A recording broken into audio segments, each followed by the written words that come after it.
चीन के खिलाफ मोदी का साल का सबसे नया प्रहार। चीन को उसी की भाषा में भारत ने फिर ठोक डाला। चीन की छाती पर पहले बार ले लिया ऐसा फैसला जो चीन सोच भी नहीं सकता था, वो भारत ने कर डाला। दोस्तों, मोदी सरकार के कार्यकाल में भारत की सेनाओं ने अपने काम करने का तरीका ही पूरी तरह से बदल दिया है। अब जैसा दुश्मन वैसा ही प्रहार। चीन एक कुटिल देश है और उसे भारत जानता है कि चीन को कुटिलता के साथ ही मात दी जा सकती है। चीन अगर कुठाराघात करता है तो भारत को भी ऐसा ही करना चाहिए। चीन ने भारत को हमेशा से ही धोखा दिया है, इसलिए भारत चीन और उसके गुलाम पाकिस्तान पर कभी भी भरोसा नहीं कर सकता है।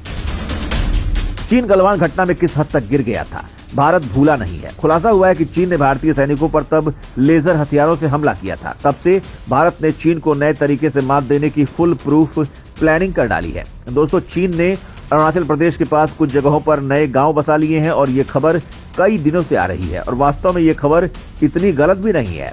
चीन ने सीमा पर विवादित जगहों पर गांव बसा लिए हैं और भारत इसको लेकर काफी समय से सोच भी रहा था और अब भारत ने चीन को उसी की भाषा में मात देने का फैसला किया है। अब उसकी भाषा में किस तरह से, कैसे, क्या भारत भी चीन के पास गांव बसाने वाला है? तो जवाब है जी हां, और इस खबर ने चीन को चिंता में डाल दिया है। चलिए जानते हैं भारत ने किस तरह से चीन को उसी के हथियार से हैरान कर दिया है। चीन के खिलाफ भारत का सबसे नया हथियार। चीन के खिलाफ नया हथियार, वाइब्रेंट विलेज प्रोग्राम। दोस्तों, सीमा पर चीन पर लगाम लगाने के लिए भारत ने अपनी नई तैयारियों पर काम करना शुरू कर दिया है। पहले गलवान घाटी और फिर तवांग सेक्टर में चीन की नापाक हरकत पहले ही सामने आ चुकी है। ऐसे में भारत ने चीन से सटे 5 राज्यों में नए गांव बसाने के लिए वाइब्रेंट विलेज प्रोग्राम शुरू करने जा रहा है। जी हां, जिस तरह से चीन सीमा पर गांव बसाने लोगों को लेकर आया, मकान बनाए, उसी तर्ज पर भारत भी काम करने वाला है। इस संबंध में केंद्रीय सूचना और प्रसारण मंत्री अनुराग ठाकुर ने ऐलान करते हुए कहा है कि मोदी सरकार की इस महत्वपूर्ण योजना से देश के 5 राज्यों के 2962 गांवों का विकास किया जाएगा और इस योजना के तहत 4800 करोड़ रुपए खर्च किए जाएंगे। यानी चीन जहां कुछ ही गांवों की सीमा पर बसाकर खुश हो रहा है, वहीं भारत लगभग 3000 गांव बसाने वाला है और इस काम को अपने अंडर लिया है सीमा पर चीन की मौत बन चुकी आईटीबीपी और भारतीय सेना ने। दरअसल भारत का ये प्लान है कि भारत का 4 राज्यों और 1 केंद्र शासित प्रदेश यानी कि लद्दाख, हिमाचल प्रदेश, उत्तराखंड, सिक्किम और अरुणाचल प्रदेश में भारत सरकार भारत चीन सीमा से सटे सीमावर्ती इलाकों में गांव बसाने वाली है। अब ये गांव कैसे भारत के लिए फायदेमंद रहेंगे? एक तो चीन पर दबाव बनेगा, भारत ने उसी की तर्ज पर हजारों गांव बसा रहा है, और दूसरा बड़ा फायदा ये है कि जब भी चीन भारत का युद्ध हुआ तो यहाँ के लोग सीधे तौर पर भारतीय सेना की मदद कर पाएंगे। इसके लिए 3000 गांव बसाने की योजना है और इस पर करीब 5000 करोड़ रुपए खर्च होने वाले हैं। इस संबंध में केंद्रीय मंत्री अनुराग ठाकुर ने कहा कि इस योजना के तहत 5 राज्यों में पहाड़ी राज्य भी शामिल हैं और इस योजना के तहत राज्य के सीमावर्ती क्षेत्रों में 100% सरकारी योजनाओं को लागू किया जाएगा, जिससे न केवल यहाँ बुनियादी ढांचा मजबूत होगा बल्कि पर्यटन में भी सुधार होगा।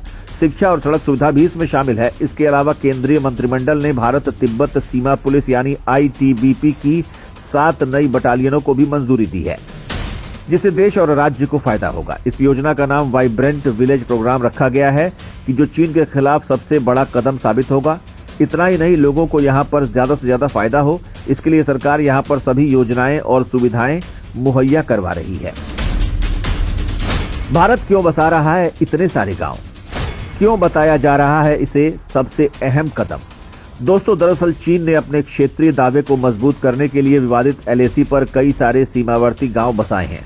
सिर्फ इतना ही नहीं, बल्कि उसने सड़कों के जाल को भी मजबूत किया है। भारत में हिमालय की सीमा पर चीन की मौजूदगी किसी से छिपी नहीं है। ऐसे में इस प्रोग्राम की घोषणा एक महत्वपूर्ण कदम मानी जा रही है। चीन सक्रिय रूप से भारत से लगी सीमा पर निर्माण कार्य को अंजाम दे रहा है। ऐसे में वास्तविक नियंत्रण रेखा के पास स्थित गांव में बुनियादी ढांचे को मजबूत करने के इस उद्देश्य को पूरा किया जाएगा। ये पलायन को रोकने का प्रयास भी करेगा। भारत के वाइब्रेंट विलेज प्रोग्राम को चीन के मॉडल गांवों की प्रतिक्रिया माना जा रहा है। आपको बता दें कि कुछ समय पहले चीन ने भूटान के रास्ते भारत में गांव बसाने की कोशिश की थी। चीन का इरादा है भूटान और नेपाल के रास्ते भारत को घेरने का।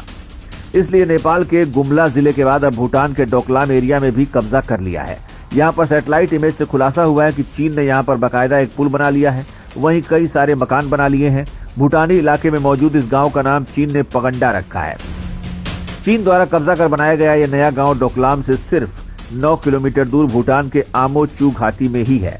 हालांकि चीन यहां पर एकदम से नहीं आया है, बल्कि इसको लेकर पहली सैटेलाइट इमेज तो साल 2019 में ही आ गई थी। तब चीन ने यहां पर गांव बसाना शुरू ही किया था, लेकिन तब भूटान इस मामले पर कोई एक्शन नहीं ले पाया था और न ही उसने इस मामले में भारत से कोई बात की थी। लेकिन अब 2019 के बाद अब चीन ने इस एरिया को एक आबाद गांव के रूप में विकसित कर लिया है, जो भूटान के साथ साथ भारत के लिए भी खतरे की घंटी बन गया है। यही वो इलाका है जहां 5 साल पहले भारत और चीन आमने सामने आ गए थे। जहां पर यह गांव बसाया गया है वो एक घाटी में है जिसे आमो चू घाटी कहते हैं। वहां पर चीन गांव और लगातार रोड बनाने का काम चला रहा है। ये घाटी चीनी कब्जे वाली भूटान के सबसे बड़े इलाके से करीब 30 किलोमीटर दक्षिण में है। हालांकि इस इलाके पर चीन ने पिछले साल ही कब्जा कर लिया था, लेकिन उसको लेकर अब खुलासा हुआ है। चीन के इस कब्जे के बाद सिक्किम में भारतीय सुरक्षा बल अलर्ट हो गए हैं। दोस्तों, चीन के इस कांड की वजह से भारत की सुरक्षा व्यवस्था कितने खतरे में है, इसका अंदाजा आप ऐसे लगा सकते हैं कि आमो चू घाटी, जहां पर चीन ने गांव बसाया है, वहां पर चीनी निर्माण की वजह से भारतीय इलाकों तक आसानी से पहुंच सकते हैं। इतना ही नहीं, यहां से चीनी सेना भारत के बेहद संवेदनशील सिलीगुड़ी कॉरिडोर तक आसानी से पहुंच सकती है। सिलीगुड़ी कॉरिडोर ही पूर्वोत्तर राज्यों को बाकी देश से जोड़ता है। चीनी यहां पर कब्जा करने के बाद डोकलाम में मौजूद झामफेरी रिज पर पहुंचने की कोशिश कर रहा है। यहां पर सैटेलाइट से प्राप्त नई तस्वीरों में ये भी पता चला है कि चीन ने आमो चू नदी के किनारे मौजूद दूसरा गांव भी लगभग तैयार कर लिया है, जबकि दक्षिण में मौजूद तीसरे गांव में निर्माण कार्य जारी है, जहां पर चीन ने ब्रिज भी बना लिया है।